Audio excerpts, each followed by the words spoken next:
O casamento de Guadalupe Ferreira e Fernando Mendes estava previsto para ser o evento do ano em Paraty, a charmosa cidade histórica do litoral fluminense. A cerimônia, realizada na Igreja de Santa Rita, uma construção colonial do século XVIII, reuniu cerca de 200 convidados entre familiares, amigos e colegas de trabalho do casal. Guadalupe, uma arquiteta de 32 anos, respeitada por seus projetos de restauração de casarões históricos, estava grávida de 5 meses. Fernando, 36 anos, era um próspero empresário do setor de turismo, dono de uma das maiores operadoras de passeios de barco da região da Costa Verde. O dia amanheceu com o céu de um azul intenso, típico do verão brasileiro. A noiva acordou na pousada Vila do Porto, um casarão reformado do século XIX, onde se hospedara com suas madrinhas na noite anterior.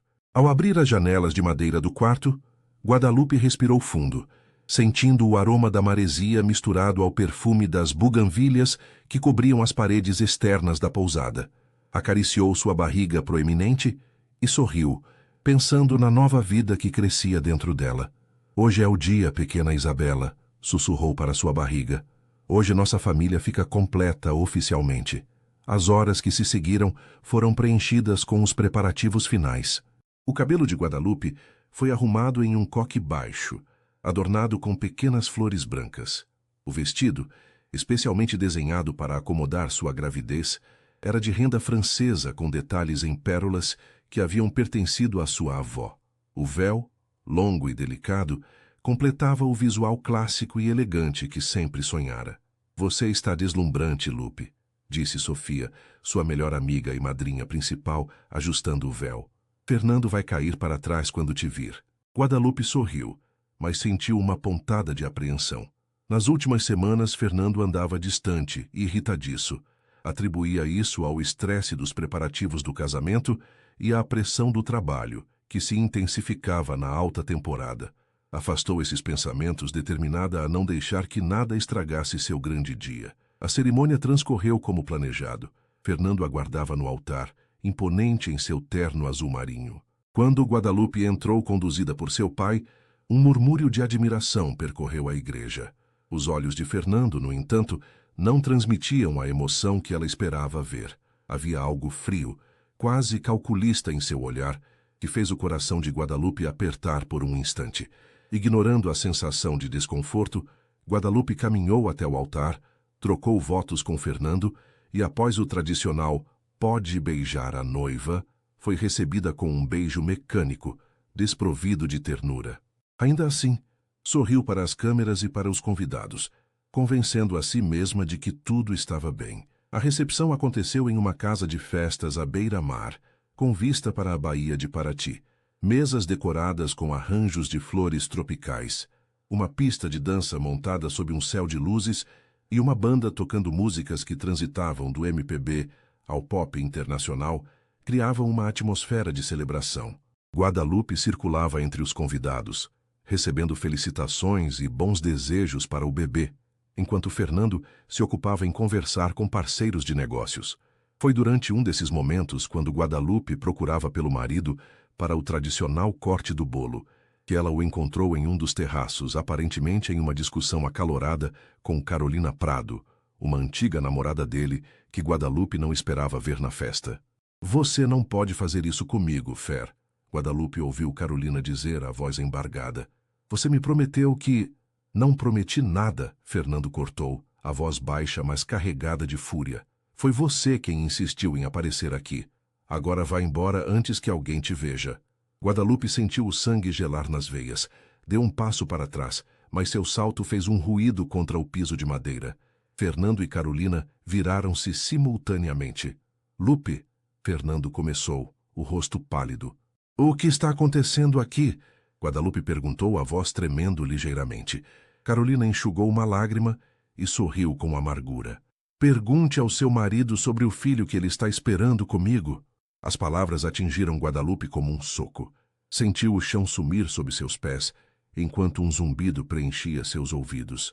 Fernando avançou em sua direção, o rosto contorcido em uma máscara de raiva. Sua vadia mentirosa! Gritou ele, empurrando Carolina para o lado e agarrando Guadalupe pelo braço. Não acredite nela. Está inventando isso para nos separar. É verdade, Fernando? Guadalupe perguntou, tentando se soltar. Você também engravidou a Carolina? Algo no olhar de Fernando mudou.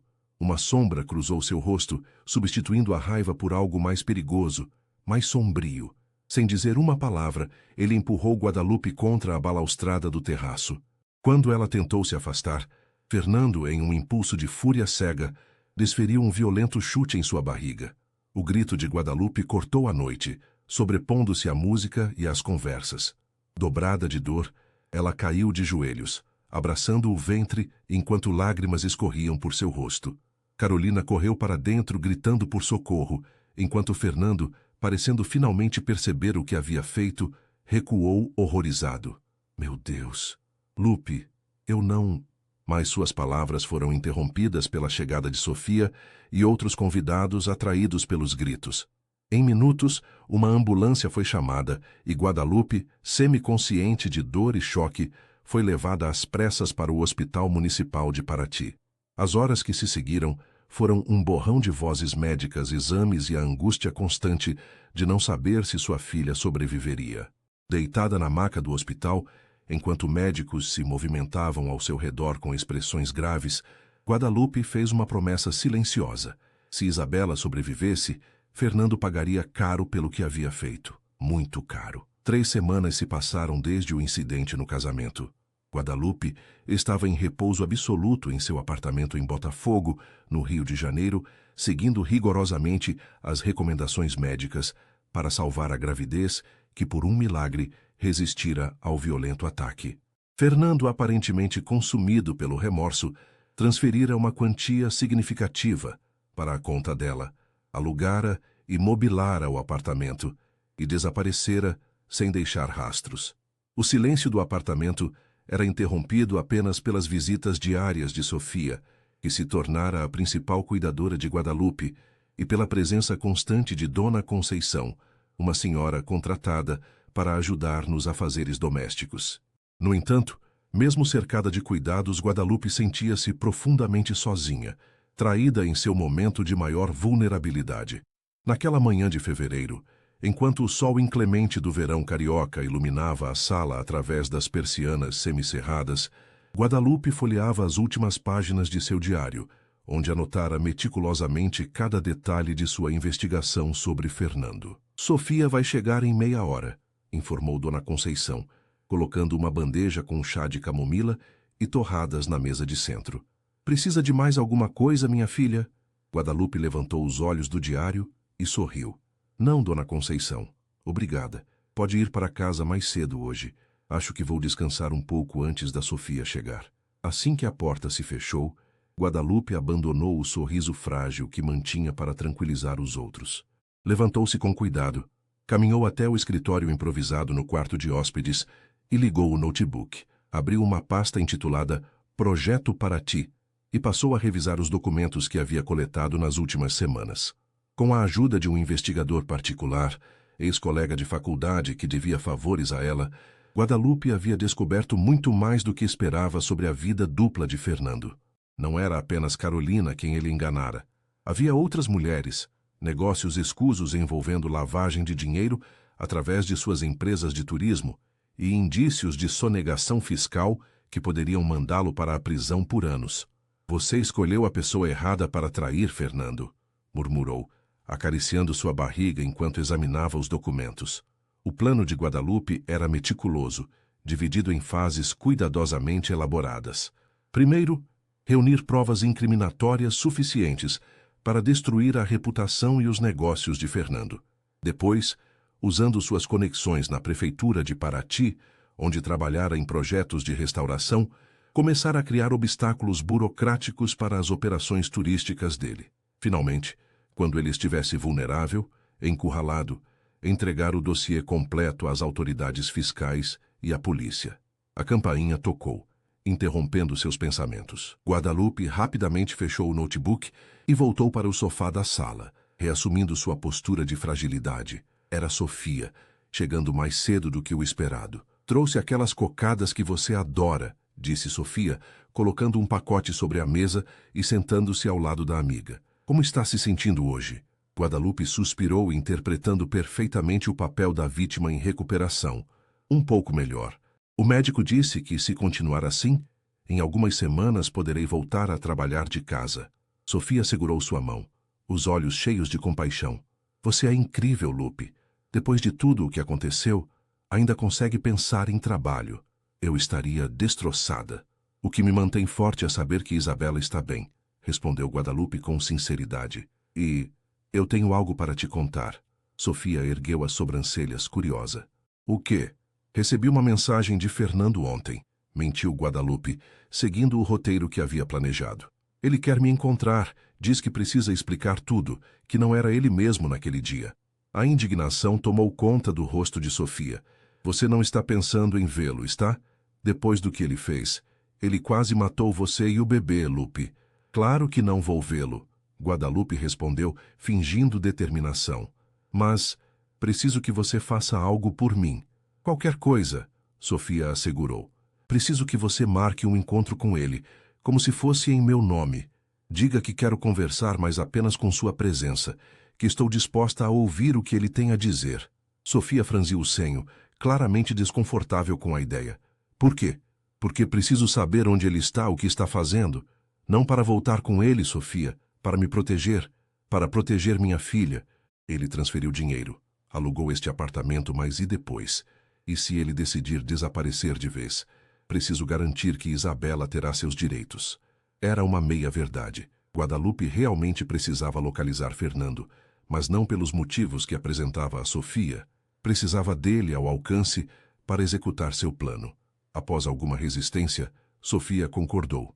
Marcaria o encontro com Fernando em um café público, onde Guadalupe supostamente iria com ela. O plano era simples.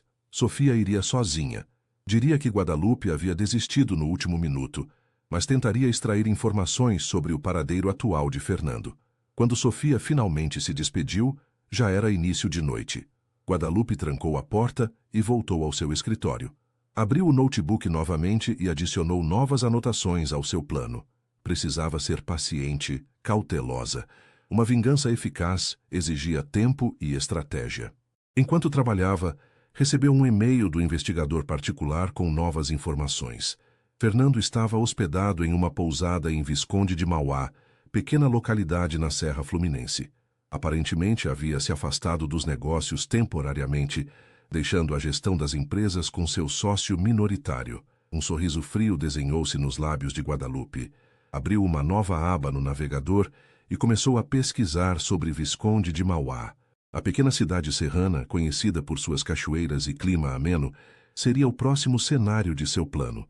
Na manhã seguinte, quando Sofia apareceu conforme prometido para acompanhá-la à consulta médica, Guadalupe estava estranhamente animada. Você parece melhor hoje, comentou Sofia, surpresa com a mudança de humor. Estou me sentindo mais forte, respondeu Guadalupe enquanto pegava sua bolsa. Acho que finalmente estou começando a enxergar uma luz no fim do túnel. O que Sofia não sabia era que aquela luz para Guadalupe tinha a forma exata da destruição completa de Fernando Mendes. O plano de Guadalupe entrou em ação 3 meses após o incidente do casamento. Sua gravidez, agora no 8º mês, progredia sem complicações. Para alívio dos médicos que inicialmente temiam o pior, a aparência frágil e abatida que mantivera nas primeiras semanas havia dado lugar a uma determinação silenciosa que apenas Sofia, sua confidente mais próxima, conseguia perceber. Numa manhã de abril, enquanto a chuva fina caía sobre o Rio de Janeiro, Guadalupe preparava-se para a primeira fase de seu plano. Vestiu um terno cinza discreto, prendeu os cabelos em um coque severo e aplicou uma maquiagem leve que disfarçava as olheiras resultantes de noites mal dormidas. Tem certeza que está em condições de ir? Perguntou Sofia, que havia chegado para acompanhá-la. A audiência pode ser adiada se você não estiver se sentindo bem. Estou ótima, respondeu Guadalupe, ajustando o blazer sobre a barriga avançada. Preciso encerrar este capítulo da minha vida antes que Isabela chegue. A audiência de divórcio litigioso havia sido marcada no Fórum da Capital, após Guadalupe contratar um dos escritórios de advocacia mais respeitados do Rio, especializado em casos de violência doméstica. O processo, acompanhado de uma medida protetiva de urgência, Incluía laudos médicos detalhados sobre as lesões sofridas no dia do casamento e depoimentos de testemunhas que presenciaram o ataque. Fernando, que finalmente saíra de seu esconderijo em Visconde de Mauá, compareceu à audiência acompanhado de seu advogado, um homem de meia idade com aparência cansada. Quando Guadalupe entrou na sala de audiências, os olhos de Fernando encontraram os dela brevemente, antes de desviarem para o chão em aparente vergonha. A juíza, doutora Mariana Leite, uma mulher de expressão severa e cabelos grisalhos, conduziu a audiência com eficiência. Após ouvir ambas as partes e analisar as provas apresentadas, concedeu o divórcio em caráter liminar, estabeleceu pensão alimentícia provisória para o bebê ainda não nascido e manteve a medida protetiva que impedia Fernando de se aproximar de Guadalupe. Este tribunal não tolerará nenhuma forma de violência contra mulheres, especialmente em estado gestacional, declarou a juíza em tom firme. O Sr. Fernando Mendes está proibido de se aproximar da Sra. Guadalupe Ferreira a menos de 500 metros, sob pena de prisão imediata. Ao sair da sala de audiências, Guadalupe sentiu um misto de alívio e determinação renovada. O divórcio era apenas o primeiro passo. Enquanto caminhava pelo corredor do fórum, apoiada no braço de Sofia, notou que Fernando tentava alcançá-la, sendo impedido por seu advogado. Lupe, por favor, ele chamou, a voz embargada. Só 5 minutos. Preciso te explicar. Guadalupe parou e virou-se lentamente. Explicar o quê, Fernando? Como você quase matou nossa filha? Como você me traiu no dia do nosso casamento? Ou talvez queira explicar os negócios que você mantém com dinheiro de origem duvidosa? Fernando empalideceu visivelmente. Do que você está falando? Um sorriso frio formou-se nos lábios de Guadalupe. Você vai descobrir em breve. Muito em breve. Deixando Fernando paralisado no corredor, Guadalupe continuou seu caminho para fora do fórum. No carro, a caminho de casa, Sofia olhou para a amiga com uma mistura de admiração e preocupação.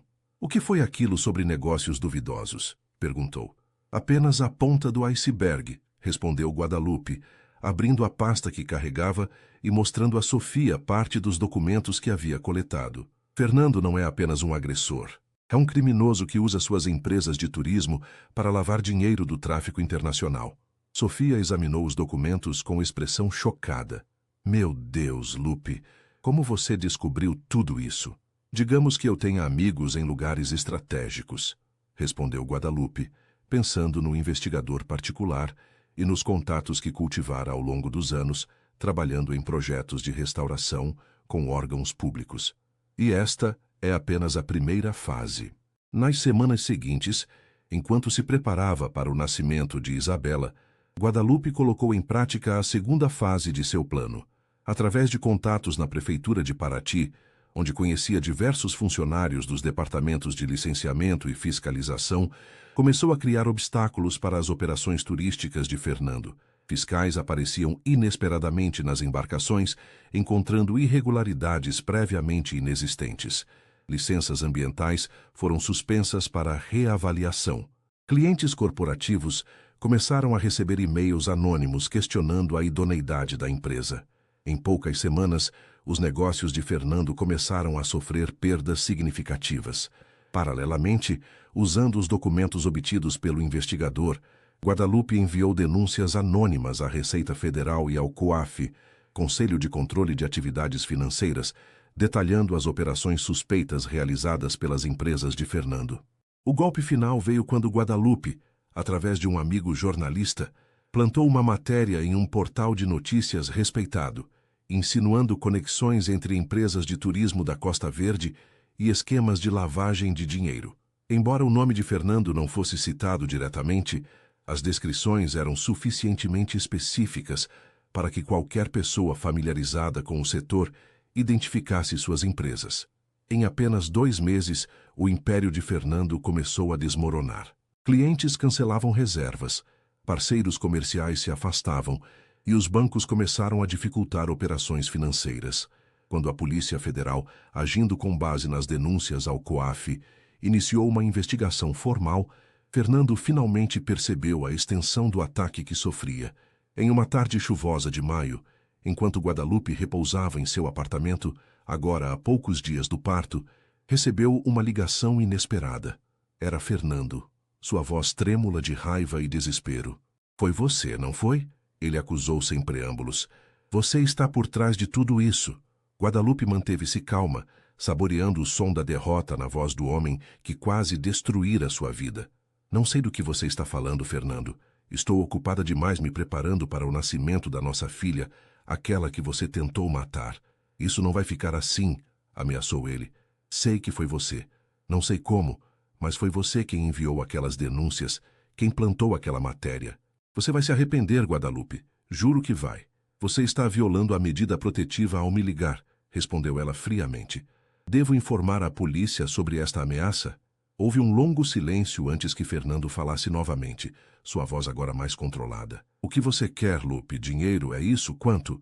O que eu quero, respondeu Guadalupe, cada palavra carregada de gelo, é que você sinta uma fração do medo e da dor que me fez sentir. Quero que perca tudo, assim como tentou me fazer perder o que eu mais amava. Esta é apenas a primeira parte, Fernando.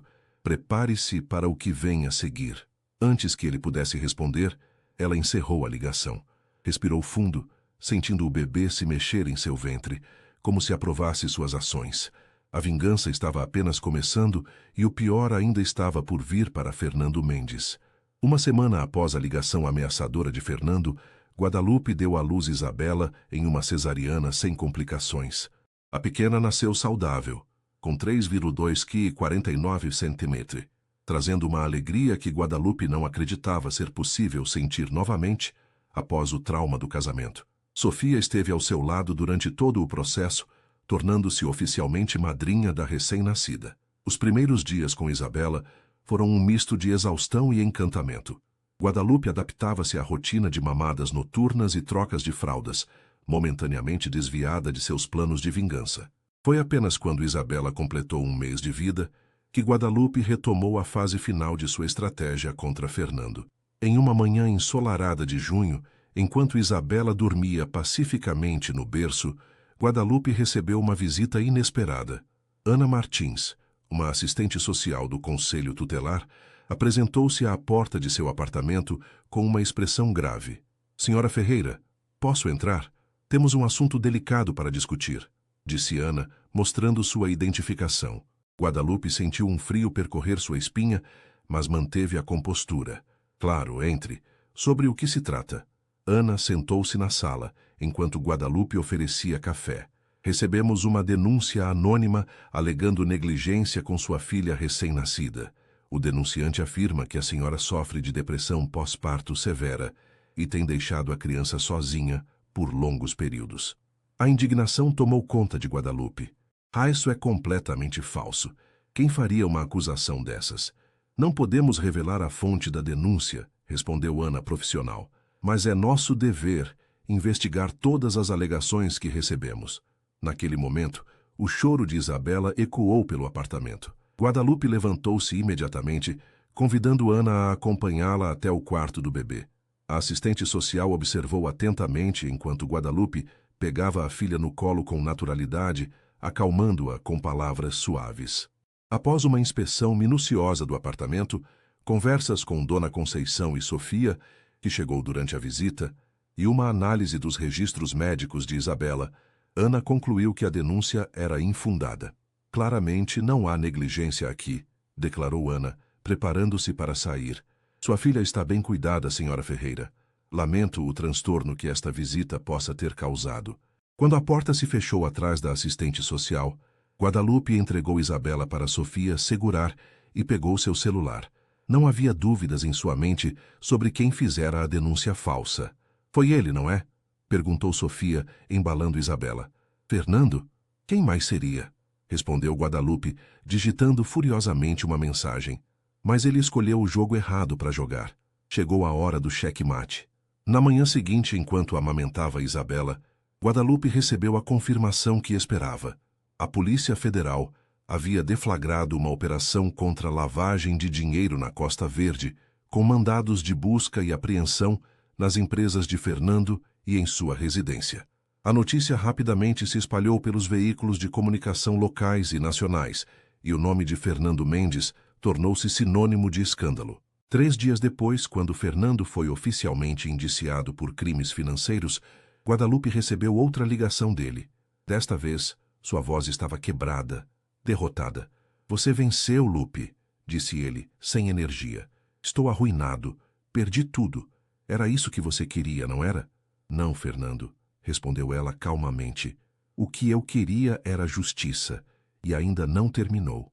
"O que mais você pode fazer?"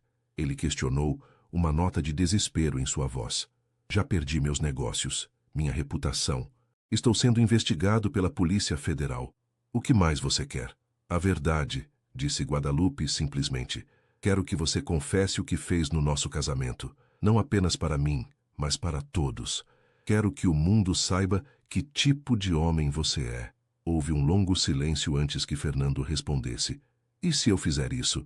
Se eu confessar publicamente, você vai parar?" "Isso depende da sua sinceridade", respondeu Guadalupe. "E há mais uma coisa. Carolina, a mulher com quem você me traiu. Onde ela está? O que aconteceu com o filho de vocês?" A resposta de Fernando veio em um tom tão baixo que Guadalupe mal conseguiu ouvir. "Não havia filho nenhum. Carolina mentiu sobre a gravidez para me pressionar. Quando descobri, já era tarde demais. O estrago já estava feito."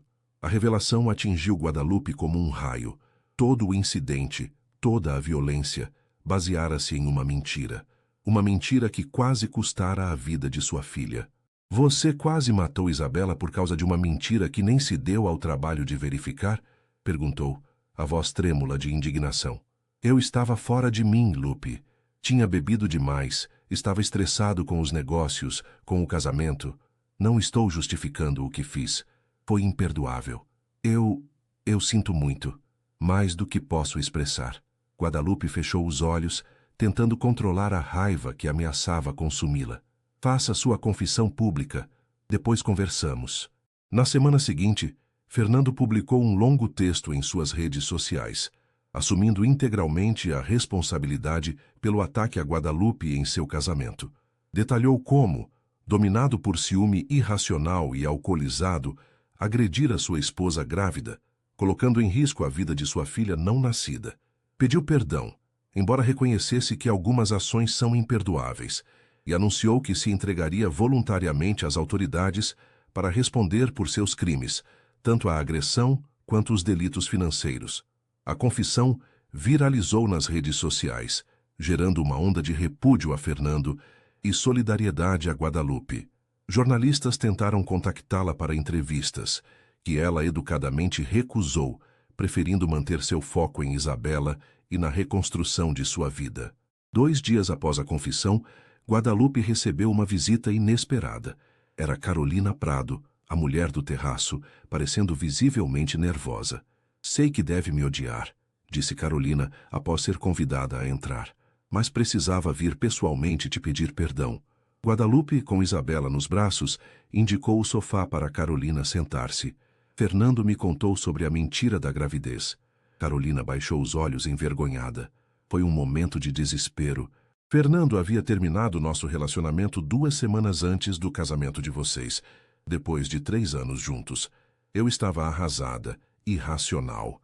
Nunca imaginei que ele reagiria daquela forma. Quando vi o que aconteceu no terraço, fiquei horrorizada." "Por que esperou tanto tempo para vir falar comigo?" perguntou Guadalupe, sua voz surpreendentemente calma. Carolina suspirou profundamente. "Vergonha, medo. Depois tentei te procurar no hospital, mas não permitiram minha entrada. Nos meses seguintes acompanhei de longe, pela imprensa, tudo o que estava acontecendo com Fernando. Quando vi a confissão dele, percebi que precisava fazer minha parte. Você merece saber toda a verdade." "Que verdade?" questionou Guadalupe, ajeitando Isabela em seus braços. "Fernando não era quem você pensava", começou Carolina, as palavras saindo com dificuldade. "Nem quem eu pensava. Durante nosso relacionamento, descobri que ele tinha problemas sérios com controle de raiva e ciúmes patológicos. Houve incidentes. Nada tão grave quanto o que ele fez com você, mas sinais que eu ignorei, que minimizei. Quando ele me deixou para se casar com você, parte de mim sentiu alívio, mas outra parte ficou ressentida, com raiva. Foi essa parte que apareceu no casamento. Guadalupe observou a mulher à sua frente, vendo não uma rival, mas outra vítima de Fernando. Ele te agrediu também? Carolina hesitou antes de responder. Fisicamente, apenas uma vez, mas o abuso psicológico era constante. Ameaças, manipulação, gaslighting, clássico perfil de abusador. Um silêncio pesado instalou-se na sala, quebrado apenas pelos sons suaves que Isabela fazia enquanto dormia. Finalmente Guadalupe falou. Sabe o que é mais irônico em tudo isso? Se não fosse por você, por aquela mentira sobre gravidez, eu provavelmente ainda estaria casada com ele, sem conhecer sua verdadeira natureza, possivelmente sofrendo os mesmos abusos que você sofreu. Carolina olhou para Guadalupe com surpresa. Você não me odeia? Odiei no início, admitiu Guadalupe. Mas agora, acho que, de certa forma, você me libertou, o que não significa que aprovo o que você fez. Eu entendo, disse Carolina, levantando-se para sair. Só queria que soubesse que estou disposta a testemunhar, se precisar, sobre o comportamento de Fernando durante nosso relacionamento. Pode fortalecer seu caso na justiça. Guadalupe assentiu, agradecendo silenciosamente. Após a saída de Carolina, ficou por muito tempo olhando para sua filha adormecida, refletindo sobre os estranhos caminhos que a vida tomava. Sua vingança, meticulosamente planejada, havia funcionado perfeitamente, mas agora, com todas as revelações, sentia-se estranhamente vazia. Na semana seguinte, a notícia da prisão preventiva de Fernando pelos crimes financeiros encheu os noticiários. A investigação sobre a agressão a Guadalupe seguia em paralelo, com a promotoria coletando depoimentos, incluindo o de Carolina, que corroborava o padrão de comportamento abusivo. Em uma tarde tranquila de julho, enquanto Isabela completava 2 meses de vida, Guadalupe recebeu uma carta escrita à mão, enviada da prisão onde Fernando aguardava julgamento. Com mãos levemente trêmulas, abriu o envelope e leu. Guadalupe, sei que nada do que eu disser poderá mudar o que fiz ou apagar a dor que causei. Não espero seu perdão. Não o mereço. Apenas quero que saiba que, apesar de todos os meus defeitos, de toda a minha monstruosidade, nunca duvidei de que você seria uma mãe extraordinária. Isabela tem sorte de ter você. O caminho que me trouxe até aqui foi pavimentado por minhas próprias escolhas, meus próprios erros. Você apenas expôs o que eu realmente era, e por isso, paradoxalmente, sou grato. Talvez seja a primeira vez na vida que encaro a verdade sobre mim mesmo. Renunciei a todos os meus bens restantes e instruí meu advogado a transferir tudo para um fundo, em nome de Isabela. É o mínimo que posso fazer. Não pela absolvição, mas porque é o certo. Adeus, Lupe. Espero que um dia, quando Isabela for mais velha, você possa lhe contar que seu pai, apesar de todos os seus imensos erros, finalmente aprendeu a fazer a coisa certa. Fernando. Guadalupe dobrou a carta lentamente e guardou-a na gaveta da mesinha ao lado do sofá. Não sentia perdão nem compaixão. Essas emoções talvez nunca viessem. Mas sentia algo diferente. Um fechamento, um capítulo encerrado. Pegou Isabela no colo e caminhou até a varanda do apartamento, de onde podia ver o pão de açúcar ao longe e sentir a brisa marinha do final de tarde. A vingança havia sido completa, mais devastadora do que planejara inicialmente. No entanto, o que realmente a libertara não fora a destruição de Fernando, mas a verdade, crua, impiedosa, libertadora. Somos só nós agora, Isabela, sussurrou para a filha, que a olhava com olhos curiosos. E sabe de uma coisa? Nós vamos ficar bem, mais do que bem. Enquanto o sol se punha sobre a baía de Guanabara, tingindo o céu de tons alaranjados, Guadalupe sentiu-se, pela primeira vez em meses, verdadeiramente em paz.